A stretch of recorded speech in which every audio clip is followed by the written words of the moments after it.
Russian researchers in the late 1940s kept 5 people awake for 15 days using an experimental gas-based stimulant. They were kept in a sealed environment to carefully monitor their oxygen intake so the gas didn't kill them, since it was toxic in high concentrations. This was before closed-circuit cameras, so they had only microphones and 5-inch thick glass porthole-sized windows in the chamber to monitor them. The chamber was stocked with books, cots to sleep on but no bedding, running water and toilet, and enough dried food to last all 5 for over a month. The test subjects were political prisoners deemed enemies of the state during World War II. Everything was fine for the first 5 days. The subjects hardly complained, having been promised, falsely, that they would be freed if they submitted to the test and did not sleep for 30 days. Their conversations and activities were monitored, and it was noted that they continued to talk about increasingly traumatic incidents in their pasts, and the general tone of their conversations took on a darker aspect after the 4-day mark. After 5 days, they started to complain about the circumstances and events that led them to where they were, and started to demonstrate severe paranoia. They stopped talking to each other and began alternately whispering to the microphones in one-way mirror portholes. Oddly, they all seemed to think that they could win the trust of the experimenters by turning over their comrades, the other subjects in captivity, with them. At first, the researchers suspected this was an effect of the gas itself. After 9 days, the first of them started screaming. He ran the length of the chamber repeatedly, yelling at the top of his lungs for 3 hours straight. He continued attempting to scream, but was only able to produce occasional squeaks. The researchers postulated that he had physically torn his vocal cords. The most surprising thing about this behavior is how the other captives reacted to it. Or rather, didn't react to it. They continued whispering to the microphones until the second of the captives started to scream. The 2 non-screaming captives took the books apart, smeared page after page with their own feces, and pasted them calmly over the glass portholes. The screaming promptly stopped. So did the whispering to the microphones. After 3 more days passed, the researchers checked the microphones hourly to make sure they were working, since they thought it impossible that no sound could be coming with 5 people inside. The oxygen consumption in the chamber indicated that all 5 must still be alive. In fact, it was the amount of oxygen 5 people would consume at a very heavy level of strenuous exercise. On the morning of the 14th day, the researchers did something that they said they would not do to get a reaction from the captives. They used the intercom inside the chamber, hoping to provoke any response from the captives they were afraid were either dead or vegetables. They announced, "We are opening the chamber to test the microphones. Step away from the door and lie flat on the floor or you will be shot. Compliance will earn one of you your immediate freedom." To their surprise, they heard a single phrase and a calm voice respond, "We no longer want to be freed." Debate broke out among the researchers and the military forces funding the research. Unable to provoke any more response using the intercom, it was finally decided to open the chamber at midnight on the 15th day. The chamber was flushed of the stimulant gas and filled with fresh air, and immediately voices from the microphones began to object. 3 different voices began begging, as if pleading for the life of loved ones, to turn the gas back on. The chamber was opened, and soldiers went in to retrieve the test subjects. They began to scream louder than ever, and so did the soldiers when they saw what was inside.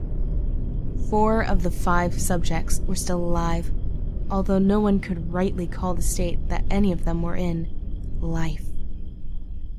The food rations past day 5 had not been so much as touched. There were chunks of meat from the dead test subject's thighs and chest stuffed into the drain in the center of the chamber, blocking the drain and allowing 4 inches of water to accumulate on the floor. Precisely how much of the water on the floor was actually blood was never determined. All 4 surviving test subjects had also large portions of muscle and skin torn away from their bodies. The destruction of flesh and exposed bone on their fingertips indicated that the wounds were inflicted by hand, not with teeth as the researchers initially thought. Closer examination of the position and angles of the wounds indicated that most, if not all, were self-inflicted. The abdominal organs below the ribcage of all 4 test subjects had been removed. While the heart, lungs, and diaphragm remained in place, the skin and most of the muscles attached to the ribs had been ripped off, exposing the lungs through the ribcage. All the blood vessels and organs remained intact. They had just been taken out and laid on the floor, fanning out around the eviscerated but still living bodies of the subjects. The digestive tract of all 4 could be seen to be working, digesting food. It quickly became apparent that what they were digesting was their own flesh that they had ripped off and eaten over the course of days. Most of the soldiers were Russian special operatives at the facility, but still many refused to return to the chamber to remove the test subjects. They continued to scream to be left in the chamber, and alternately begged and demanded that the gas be turned back on, lest they fall asleep. To everyone's surprise, the test subjects put up a fierce fight in the process of being removed from the chamber. One of the Russian soldiers died from having his throat ripped out, and another was gravely injured by having his testicles ripped off and an artery in his leg severed by one of the subject's teeth. Another 5 of the soldiers lost their lives, if you count ones that committed suicide in the weeks following the incident. In the struggle, one of the 4 living subjects had his spleen rupture, and he bled out almost immediately. The medical researchers attempted to sedate him, but this proved impossible. He was injected with more than 10 times the human dose of a morphine derivative and still fought like a cornered animal, breaking the ribs and arm of one doctor. His heart was seen to beat for a full 2 minutes after he had bled out to the point where there was more air in his vascular system than blood. Even after it stopped, he continued to scream and flail for another 3 minutes, struggling to attack anyone in reach and just repeating the word "more" over and over, weaker and weaker, until he finally fell silent. The surviving 3 test subjects were heavily restrained and moved to a medical facility. The 2 with intact vocal cords continuously begging for the gas, demanding to be kept awake. The most injured of the 3 was taken to the only surgical operating room that the facility had. In the process of preparing the subject to have his organs placed back within his body, it was found that he was immune to the sedative they'd given him to prepare for the surgery. He fought furiously against his restraints when the anesthetic gas was brought in to put him under. He managed to tear most of the way through a 4-inch wide leather strap on one wrist, even with the weight of a 200-pound soldier holding that wrist as well. It only took a little more anesthetic than normal to put him under, and the instant his eyelids fluttered and closed, his heart stopped. In the autopsy report of the test subject that died on the operating table, it was found that his blood had tripled the normal level of oxygen. His muscles that were still attached to his skeleton were badly torn, and he broke 9 bones in his struggle to not be subdued. Most of them were from the force his own muscles exerted on them. The second survivor had been the first of the group of 5 to start screaming. With his vocal cords destroyed, he was unable to beg or object to surgery, and he only reacted by shaking his head violently in disapproval when the anesthetic gas was brought near him.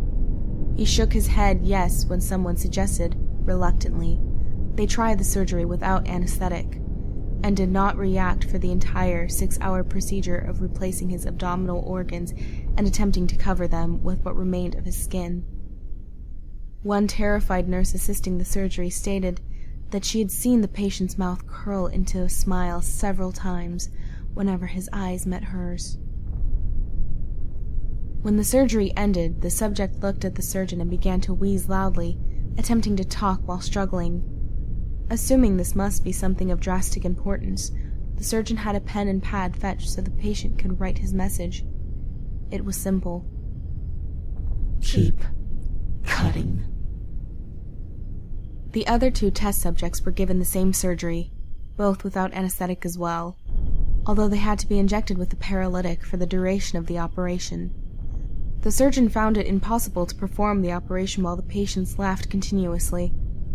Once paralyzed, the subjects could only follow the attending researchers with their eyes.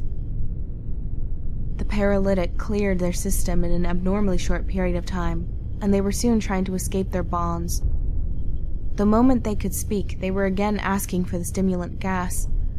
The researchers tried asking why they had injured themselves, why they had ripped out their own guts, and why they wanted to be given the gas again. Only one response was given. I must remain awake. All 3 subjects' restraints were reinforced, and they were placed back into the chamber, awaiting determination as to what should be done with them. The researchers, facing the wrath of their military benefactors for having failed the stated goals of their project, considered euthanizing the surviving subjects. The commanding officer, an ex-KGB, instead saw potential and wanted to see what would happen if they were put back on the gas. The researchers strongly objected, but were overruled. In preparation for being sealed in the chamber again, the subjects were connected to an EEG monitor and had their restraints padded for long-term confinement. To everyone's surprise, all 3 stopped struggling the moment it was let slip they were going back on the gas. It was obvious that at this point all 3 were putting up a great struggle to stay awake. One of the subjects that could speak was humming loudly and continuously. The mute subject was straining his legs against the leather bonds with all his might. First left, then right, then left again for something to focus on. The remaining subject was holding his head off his pillow and blinking rapidly. Having been the first to be wired for EEG, most of the researchers were monitoring his brainwaves in surprise. They were normal most of the time, but sometimes flatlined inexplicably. It looked as if he were repeatedly suffering brain death before returning to normal. As they focused on papers scrolling out of the brainwave monitor, only one nurse saw his eyes slip shut at the same moment his head hit the pillow. His brainwaves immediately changed to that of deep sleep, then flatlined for the last time as his heart simultaneously stopped. The only remaining subject that could speak started screaming to be sealed in now. His brainwaves showed the same flatlines as the one who just died from falling asleep. The commander gave the order to seal the chamber with both subjects inside, as well as 3 researchers.